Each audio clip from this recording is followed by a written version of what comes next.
So this is the second half. We applying the solution onto the screen. We wait for 30 minutes. We come back, and this is how the screen look like. Previous videos we showed you for 15 minutes. 15 minutes did not couldn't do it. So if it's extremely dirty, then you need to be more, approximately 30 minutes or more.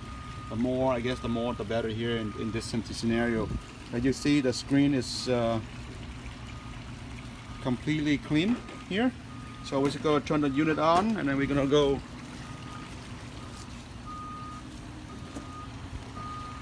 here real quick. Unit is turned on, and then we're going to spray it and clean it.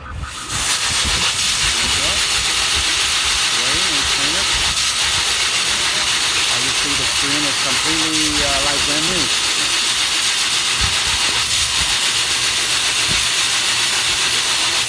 Okay, let's let it go. See? Screen is very new. Okay? So again, depends on your unit. You might want to do it in 30 minutes or more. Okay? Thank you for watching.